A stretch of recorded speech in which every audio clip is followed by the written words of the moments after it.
Bonsoir et bienvenue à tous les voyageurs qui nous rejoignent. Vous êtes sur D8 et c'est Voyage au bout de la nuit. Alors ce soir, je vais reprendre la lecture. Une lecture qui a déjà été commencée par une autre lectrice. J'en ai aucune idée, je ne sais plus laquelle. Et on va continuer La Maison Tellier. Alors La Maison Tellier, c'est un groupe de rock français à mi-chemin entre Woody Guthrie et Francis Cabrel. Il est composé de 5 membres qui se font tous appeler par des prénoms différents. Sébastien se fait appeler Raoul, Morgane se fait appeler Alphonse, Yannick, Helmut. Vous me direz, je me faisais bien appeler Sixtine.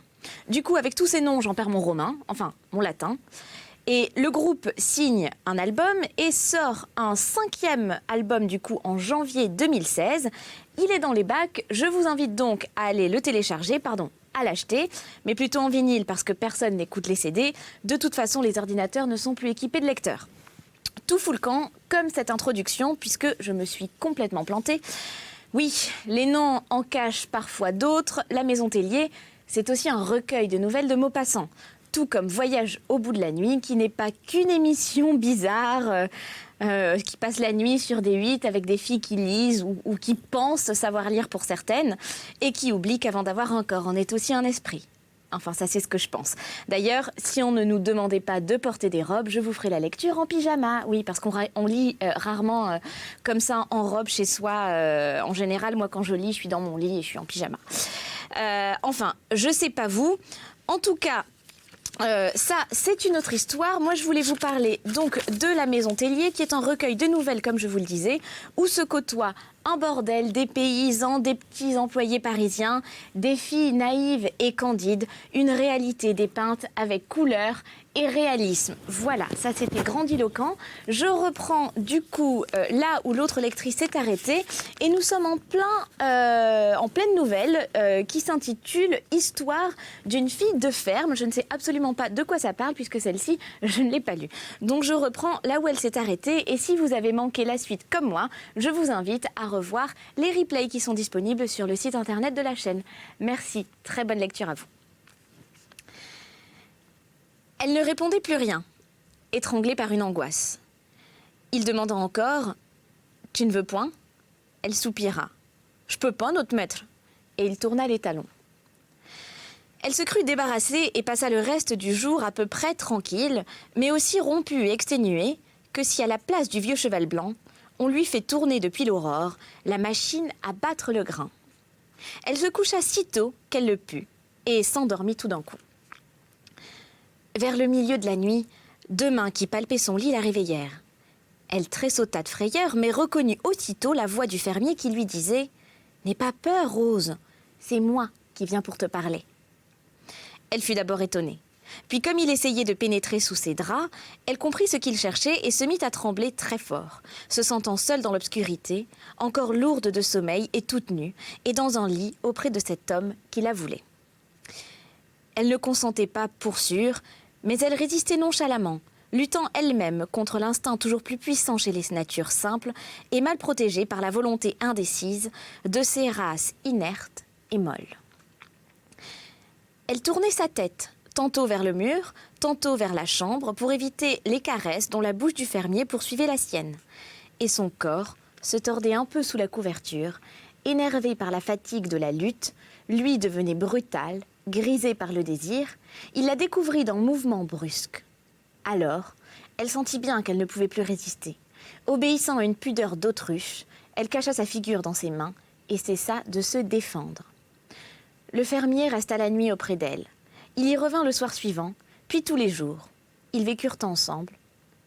Un matin, il lui dit « J'ai fait publier les bans, nous nous marierons le mois prochain. » Elle ne répondit pas. Que pouvait-elle dire ? Elle ne résista point. Que pouvait-elle faire ? Chapitre 4. Elle l'épousa. Elle se sentait enfoncée dans un trou au bord inaccessible dont elle ne pourrait jamais sortir, et toutes sortes de malheurs restaient suspendus sur sa tête comme des gros rochers qui tomberaient à la première occasion. Son mari lui faisait l'effet d'un homme qu'elle aurait volé et qui s'en apercevrait un jour ou l'autre. Et puis elle pensait à son petit, d'où venait tout son malheur, mais d'où venait aussi tout son bonheur sur la terre. Elle allait le voir 2 fois l'an et revenait plus triste chaque fois. Cependant, avec l'habitude, ses appréhensions se calmèrent, Son cœur s'apaisa, et elle vivait plus confiante avec une vague crainte flottant encore dans son âme. Des années passèrent, l'enfant gagnait 6 ans. Elle était maintenant presque heureuse, quand tout à coup l'humeur du fermier s'assombrit. Depuis 2 ou 3 années déjà, il semblait nourrir une inquiétude, porter en lui un souci, quelque mal de l'esprit grandissant peu à peu. Il restait longtemps à table après son dîner, la tête enfoncée dans ses mains et triste, rongé par le chagrin. Sa parole devenait plus vive, brutale parfois, et il semblait même qu'il avait une arrière-pensée contre sa femme, car il lui répondait par moments avec dureté, presque colère. Un jour que le gamin d'une voisine était venu chercher des œufs, comme elle le rudoyait un peu, pressé par la besogne, son mari apparut tout à coup et lui dit de sa voix méchante « Ouais, si c'était le tien, tu le traiterais pas comme ça. » Elle demeura saisie, sans pouvoir répondre, puis elle rentra, avec toutes ses angoisses réveillées. Au dîner, le fermier ne lui parla pas, ne la regarda pas, et il semblait la détester, la mépriser, savoir quelque chose enfin. Perdant la tête, elle n'osa point rester seule avec lui après le repas. Elle se sauva et courut jusqu'à l'église. La nuit tombait. L'étroite nef était toute sombre, mais un pas rôdait dans le silence là-bas, vers le chœur, car le sacristain préparait pour la nuit la lampe du tabernacle. Ce point de feu tremblotant, noyé dans les ténèbres de la voûte, apparut à Rose comme une dernière espérance, et les yeux fixés sur lui, elle s'abattit à genoux. La mince veilleuse remonta dans l'air avec un bruit de chaîne. Bientôt retentit sur le pavé un saut régulier de sabots, qui suivait un frôlement de cordes traînant, et la maigre cloche jeta l'angélus du soir à travers les brumes grandissantes. Comme l'homme allait sortir, elle le joignit. « Monsieur le curé est-il chez lui ?» dit-elle. Il répondit « Je crois bien, oui, il dîne toujours à l'angélus. » Alors elle poussa un tremblant de la barrière du presbytère. Le prêtre se mettait à table. Il la fit asseoir aussitôt. « Oui, je sais, oui, votre mari m'a déjà parlé de ce qui vous amène. » La pauvre femme défaillait. L'ecclésiastique reprit. « Que voulez-vous, mon enfant ?» Et il avalait rapidement des cuillerées de soupe dont les gouttes tombaient sur sa soutane rebondie et crasseuse au ventre. Rose n'osait plus parler, ni implorer, ni supplier. Elle se leva, le curé lui dit « Du courage », et elle sortit. Elle revint à la ferme sans savoir ce qu'elle faisait. Le maître l'attendait, les gens à peine étant partis en son absence. Alors, elle tomba lourdement à ses pieds et elle gémit en versant des flots de larmes. « Qu'est-ce que t'as contre moi ?» Il se mit à crier, jurant « Que je n'ai pas d'enfant, nom de Dieu ! Quand on prend une femme, c'est pas pour rester tout seul tous les deux jusqu'à la fin. V'là ce que j'ai. Quand une vache n'a point de viot, c'est qu'elle ne vaut rien. Quand une femme n'a point d'enfant, c'est qu'elle aussi elle ne vaut rien. » Elle pleurait, balbutiant, répétant « C'est point de ma faute, c'est point de ma faute !» Alors il s'adoucit un peu et il ajouta « Je te dis pas, mais c'est contrariant tout de même. » De ce jour, elle n'eut plus qu'une pensée, avoir un enfant, un autre. Elle confia son désir à tout le monde. Une voisine lui indiqua un moyen. C'était donner à boire à son mari tous les soirs un verre d'eau avec une pincée de cendre. Le fermier s'y prêta, mais le moyen ne réussit pas. Ils se dirent peut-être qu'il y a des secrets, et ils allèrent au renseignement. On leur désigna un berger qui demeurait à 10 lieues de là. Et maître Valin, ayant attelé son Tilbury, partit un jour pour le consulter. Le berger lui remit un pain sur lequel il fit des signes, un pain pétri avec des herbes, et dont il fallait que tous deux mangeassent un morceau, la nuit, avant comme après leur caresse. Le pain tout entier fut consommé sans obtenir de résultat. Alors un instituteur leur dévoila des mystères, des procédés d'amour inconnus aux champs, et infaillibles, disait-il. Ils ratèrent. Le curé conseilla un pèlerinage au précieux sang de Fécamp. Rose alla avec la foule se prosterner devant l'abbaye et mêlant son vœu aux souhaits grossiers qu'exhalaient tous ces cœurs de paysans, elle supplia celui que tous imploraient de la rendre encore une fois féconde. Ce fut vain. Alors, elle s'imagina être punie de sa première faute et une immense douleur l'envahit. Elle dépérissait de chagrin. Son mari aussi vieillissait, se mangeait les sangs, disait-on, se consumait en espoir inutile. Alors la guerre éclata entre eux. Il l'injuria, la battit, tout le jour il la querellait et le soir dans leur lit, haletant, haineux, il lui jetait à la face des outrages et des ordures. Une nuit, enfin, ne sachant plus qu'inventer pour la faire souffrir davantage, il lui ordonna de se lever et d'aller attendre le jour sous la pluie devant la porte. Comme elle n'obéissait pas, il la saisit par le cou et se mit à la frapper au visage, à coups, à poings. Elle ne dit rien, ne remua pas. Exaspéré, il sauta à genoux sur son ventre et les dents serrées, fou de rage. Il l'assommait. Alors, elle eut un instant de révolte désespérée et d'un geste furieux, la rejetant contre le mur, elle se dressa sur son séant, puis, la voix changée, sifflante.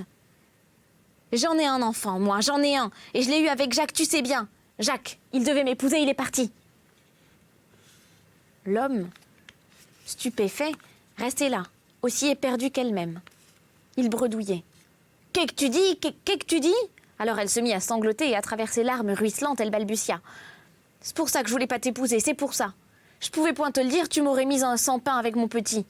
T'en as pas, toi, défends. »« Tu ne sais pas, hein, tu sais pas. » Il répétait machinalement, dans une surprise grandissante. « T'as un enfant? T'as un enfant ?» Elle prononça au milieu des hoquets. « Tu m'as prise de force. Tu le sais bien peut-être, moi je ne voulais point t'épouser. » Alors il se leva, alluma la chandelle et se mit à marcher dans sa chambre. Les bras derrière le dos, elle pleurait toujours. Écroulé sur le lit, tout à coup il s'arrêta devant elle. « C'est de ma faute alors si je t'en ai pas fait, disait-il. » Elle ne répondit pas. Il se remit à marcher, puis s'arrêtant de nouveau, il demanda. « Quel âge qu'il a, ton ptio ?» Elle murmura. « Il va avoir 6 ans. » Il demanda encore. « Pourquoi tu me l'as pas dit ?» Elle gémit. « Ce que je pouvais. » Et restait debout, immobile. « Allons, allons, lève-toi. » Elle se redressa péniblement. Puis quand elle se fut mise sur ses pieds, appuyée au mur, il se prit à rire soudain de son gros rire des bons jours. Et comme elle demeurait bouleversée, il ajouta. « Bien, on ira le chercher, cet enfant, puisque nous n'avons pas ensemble. » Elle eut un tel effarement que si la force ne lui eût pas manqué, elle se serait assurément enfuie. Mais le fermier se frottait les mains et murmurait. « Je voulais en adopter un, le v'là trouvé, je vais demander au curé un orphelin. » Puis riant toujours, il embrassa sur les 2 joues sa femme éplorée et stupide, et il cria comme si elle ne l'entendait pas. « Allons, la mère, allons voir s'il n'y a pas encore de la soupe, moi j'en mangerai bien une potée. » Elle passa sa jupe, ils descendirent, et pendant qu'à genoux elle rallumait le feu sous la marmite, lui, radieux, continuait à marcher à grands pas dans la cuisine en répétant « Eh bien, vrai, ça me fait plaisir. Et c'est pas pour dire, mais je suis content, je suis bien content. » Et c'était la fin d'une histoire d'une fille de ferme. J'en profite pour boire une gorgée de café, parce que la nuit va être longue et qu'il faut tenir jusque-là. C'est juste la première émission. J'entame du coup une seconde nouvelle qui s'intitule « En famille ». C'est parti. Le tramway de Neuilly venait de passer la porte Maillot et il filait maintenant tout le long de la grande avenue qui aboutit à la Seine. La petite machine, attelée à son wagon, cornait pour éclater les obstacles, crachait sa vapeur, haletait comme une personne essoufflée qui court, et ses pistons faisaient un bruit précipité de jambes de fer en mouvement.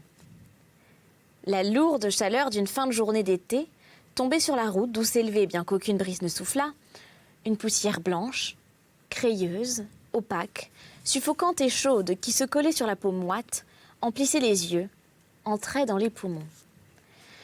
Des gens venaient sur leurs portes, cherchant de l'air. Les glaces de la voiture étaient baissées, et tous les rideaux flottaient agités par la course rapide.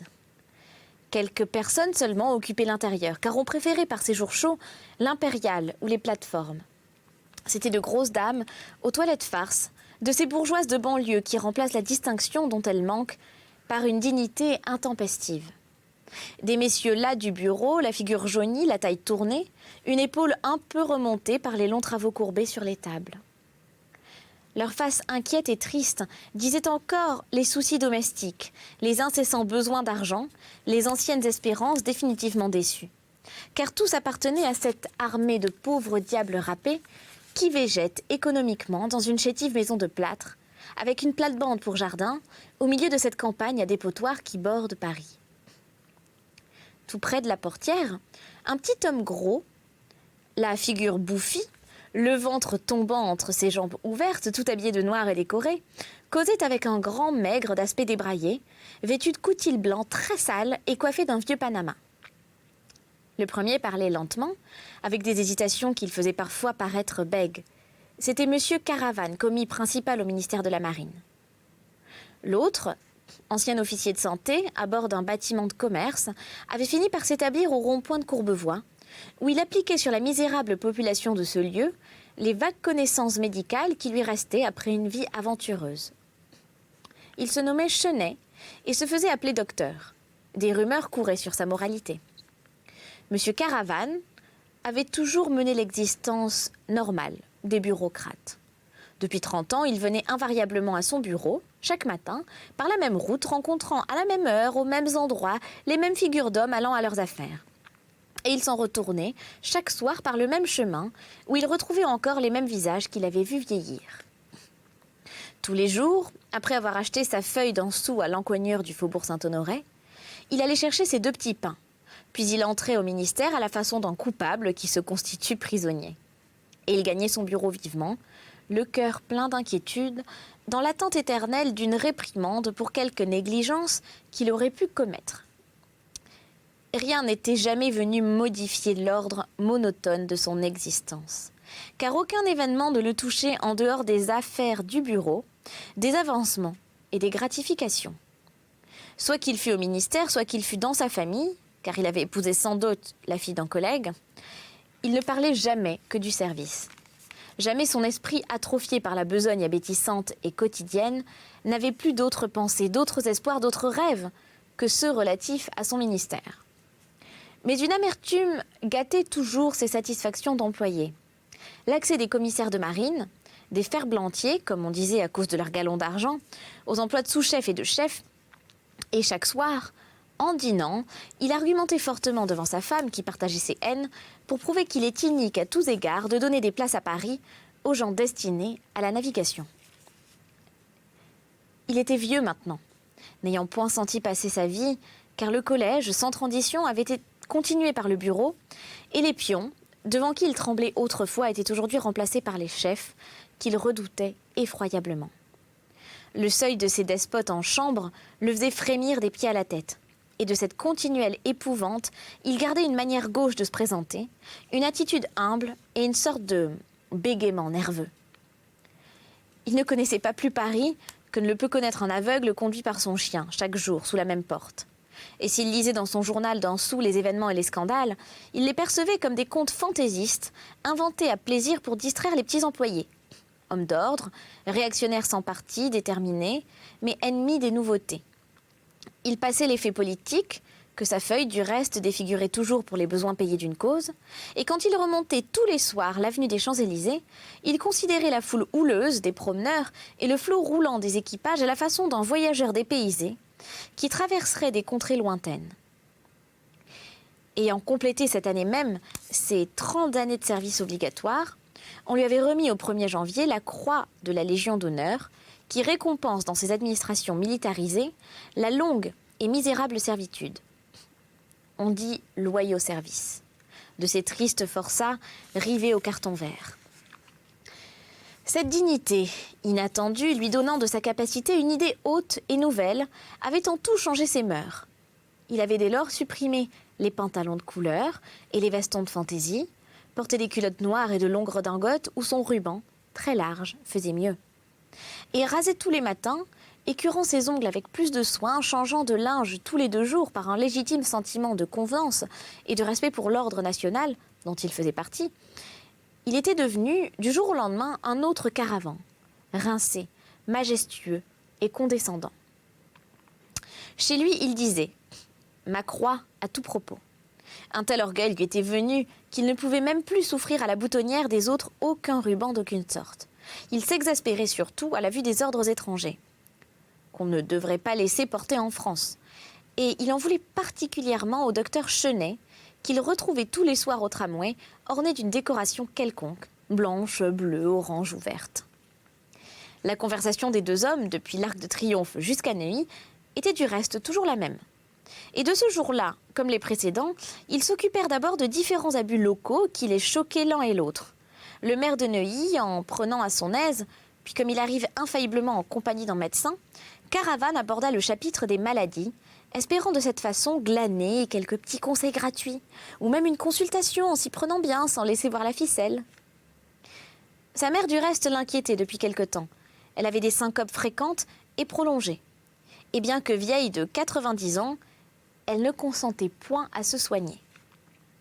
Son grand âge attendrissait Caravane, qui répétait sans cesse au docteur Chenet « En voyez-vous souvent arriver là ?»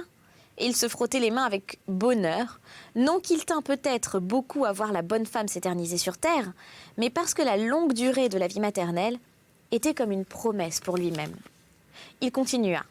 « Oh, dans ma famille, on va loin, hein, 6 mois, je suis sûre qu'à moins d'accidents, je mourrais très vieux. » L'officier de santé jeta sur lui un regard de pitié. Il considéra une seconde la figure rougeaude de son voisin, son cou graisseux, son bedon tombant entre 2 jambes flasques et grasses, toute sa rondeur apoplectique de vieil employé ramolli.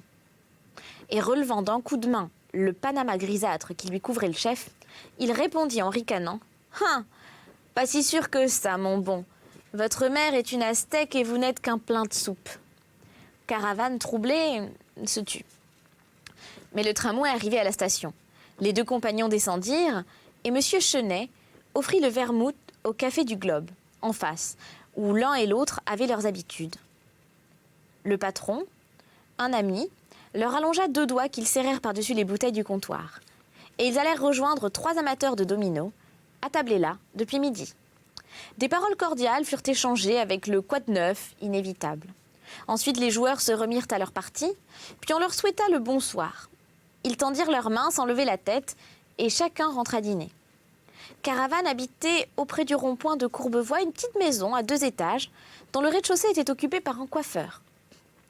2 chambres, une salle à manger et une cuisine où des sièges recollés erraient de pièce en pièce selon les besoins, formaient tout l'appartement que M. Caravane passait son temps à nettoyer, tandis que sa fille, Marie-Louise, âgée de 12 ans, et son fils, Philippe-Auguste, âgé de 9, galopinaient dans les ruisseaux de l'avenue avec tous les polissons du quartier. Au-dessus de lui, Caravane avait installé sa mère, dont l'avarice était célèbre aux environs et dont la maigreur faisait dire que le bon Dieu avait appliqué sur elle-même ses propres principes de parcimonie. Toujours de mauvaise humeur, elle ne passait point un jour sans querelle et sans colère furieuse. Elle apostrophait de sa fenêtre les voisins sur leur porte, les marchandes des 4 saisons, les balayeurs et les gamins qui, pour se venger, la suivaient de loin quand elle sortait en criant « À la chienlit !» Une petite bonne normande, incroyablement étourdie, faisait le ménage et couchait au second près de la vieille, dans la crainte d'un accident. Lorsque Caravane rentra chez lui, sa femme, atteinte d'une maladie chronique de nettoyage, faisait reluire avec un morceau de flanelle l'acajou des chaises éparses dans la solitude des pièces. Elle portait toujours des gants de fil, ornait sa tête d'un bonnet à rubans multicolores, sans cesse chaviré sur une oreille, et répétait chaque fois qu'on la surprenait criant, cirant, brossant, astiquant ou lessivant. « Je suis pas riche, chez moi tout est simple, mais la propreté c'est mon luxe, et celui-ci en vaut bien un autre. » Douée de sens pratique opiniâtre, elle était en tout le guide de son mari. Chaque soir, à table, et puis dans leur lit, ils causaient longuement des affaires du bureau, et bien qu'elle eût 20 ans de moins que lui, il se confiait à elle comme à un directeur de conscience et suivait en tout ses conseils. Et si vous voulez suivre aussi mon conseil, je vous conseille de faire une petite pause, d'aller vous rafraîchir, d'aller boire un verre d'eau, d'aller vous rafraîchir à la salle de bain parce qu'on continue la lecture dans une prochaine émission. Donc on se retrouve juste après la courte page de pub. Merci d'avoir été fidèle. À tout à l'heure sur D8. Ciao.